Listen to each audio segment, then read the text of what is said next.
गोरखपुर के मुस्लिम किसका देंगे साथ? सपा की चलेगी साइकिल या फिर खिलेगा कमल का फूल?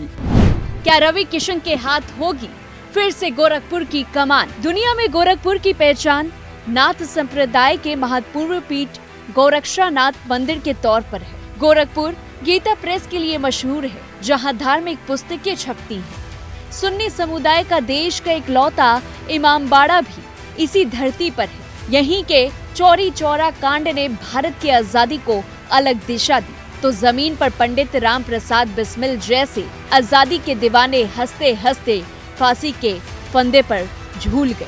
वहीं बात अगर राजनीति की करें तो 2017 तक यहाँ की पूरी पॉलिटिक्स सिर्फ एक ही नाम के इर्द गिर्द घूमती थी, वह है योगी आदित्यनाथ। योगी के मुख्यमंत्री बनने के बाद 2018 में उपचुनाव हुए, जिसमें समाजवादी पार्टी के उम्मीदवार प्रवीण निषाद ने बीजेपी कैंडिडेट उपेंद्र शुक्ला को मात दी। ऐसे में बीजेपी अपना गढ़ गंवा बैठी। हालांकि 2019 लोकसभा चुनाव से ऐन पहले प्रवीण निषाद बीजेपी का हिस्सा बन गए। उस चुनाव में बीजेपी ने भोजपुरी फिल्मों के सुपरस्टार रवि किशन पर दाव लगाया। आज रवि किशन गोरखपुर के सांसद हैं। वहीं 2024 लोकसभा चुनाव में अपनी सीट बचाने की चुनौती अब उनके ऊपर है। बता दें कि गोरखपुर और आसपास की राजनीति एक समय ब्राह्मण और ठाकुर जातिगत गोलबंदी के पैमाने पर चलती थी, लेकिन अन्य जातियों के अभाव के बाद समीकरण काफी हद तक बदल गए। गोरखपुर के समीकरण को समझें तो यहाँ पिछड़े और दलित वोटरों की बहुलता, लगभग 4 लाख की आबादी वाली निषाद जाति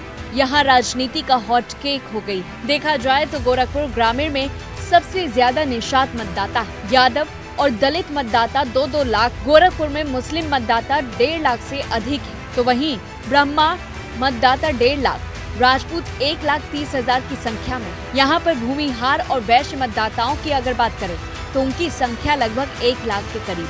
अब ऐसे में सवाल ये है कि जहाँ एक तरफ सपा ने काजल निषाद को टिकट दिया है, तो क्या ऐसे में 4 लाख की आबादी वाली निषाद जाति क्या रवि किशन का साथ देगी? वहीं मुस्लिम और ठाकुर क्या एक बार फिर से बीजेपी को गोरखपुर की कमान संभालने का मौका देंगे? बता दें कि आज ही रवि किशन ने नामांकन भी भरा। वहीं दूसरी ओर काजल निषाद ने भी नामांकन भरा। रवि किशन ने नामांकन भरने के बाद कहा कि गोरखपुर की जनता के आशीर्वाद से हमने नामांकन दाखिल कर दिया है। इस बार चुनाव में जनता भारी मतों से विजयी बनाकर पिछली बार के सभी रिकॉर्ड को तोड़ देगी। तो वहीं काजल निषाद ने कहा कि गोरखपुर की जनता अब बदलाव चाहती है और अब सरकार बदलेगी। इस पूरी रिपोर्ट को लेकर के आपकी क्या कुछ राय है?